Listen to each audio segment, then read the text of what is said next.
The concept is pretty straightforward. Put up a windmill like this one at New England Tech and provide electric power for your own use. Anything left over would go back to National Grid and be credited to your account. It's called net metering and seemed to make sense in the drive to promote renewable energy sources.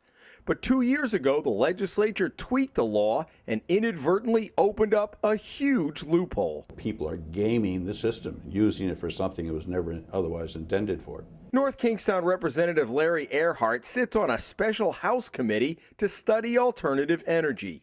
He's also watched as a developer in his own town has proposed putting up a 427-foot wind turbine, with most of the power sold back to National Grid at an inflated rate provided for by the amended law. There was no suggestion whatsoever that people would go out and build a large power plant and a 1.8 megawatt turbine 427 feet high is a large power plant. This turbine, built by the town of Portsmouth, has become the center of a debate and an investigation by the Public Utilities Commission about net metering. Although it is built next to the high school, none of the power it generates goes directly there. Instead, 100% is sold to National Grid at the retail rate rather than the wholesale rate, about 1.5 times higher. My knee-jerk reaction was wind power is a great idea. It's clean. It'll help, reduce our dependence on fossil fuels. And when I started finding out that wasn't the case, I said, wait a minute, people aren't being straight about this. Ben Riggs is a semi-retired manufacturing executive who lives in Newport.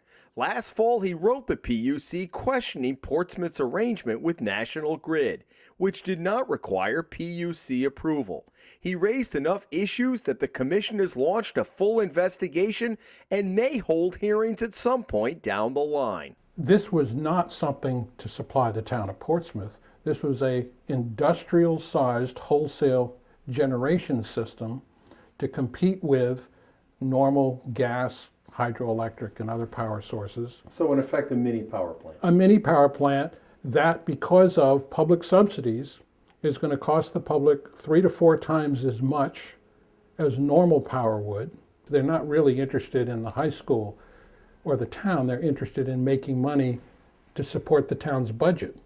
So they portrayed this as saving $250,000 a year. Actually, what they're doing is they're getting $500,000 a year from other taxpayers and ratepayers throughout the state of Rhode Island. Half of that is going to pay because they have an expensive system, and the other half is going into their pocket. Why should I be paying Portsmouth's budget when we've got a Newport budget to pay? Simply put, Riggs says that without heavy public subsidies, tax breaks, or purchase of the power at higher rates, the turbines would not work economically. According to federal records, there are 13,000 wind turbines in California, and they don't produce as much electricity as a medium-sized power plant. So you can cover the whole country with windmills, and it's not going to make a lot of difference. He says everyone who uses electricity is helping subsidize the revenue going to the town of Portsmouth. Only since the legislature altered the net metering law in 2009 have developers begun pitching turbine projects in half a dozen communities across the state, including the most high-profile project just off Route 2 in North Kingstown, which has drawn swift and fierce opposition from some of the people who live there. When you're debating these things on the floor, you can't see a megawatt. And it's very, very difficult to envision, what is a megawatt or a 1.5 megawatt. And in fact, it's a very large amount of electricity. So being intangible like that, I don't think people had an appreciation for the size of the thing. When the amendments were passed 2 years ago to expand the size of facility that could fall under the net metering law, there was absolutely no suggestion whatsoever given either in the Environment and Natural Resources Committee where I sit or on the floor of the House that this kind of a facility that would be built primarily to sell its power rather than for use on premises by the property owner.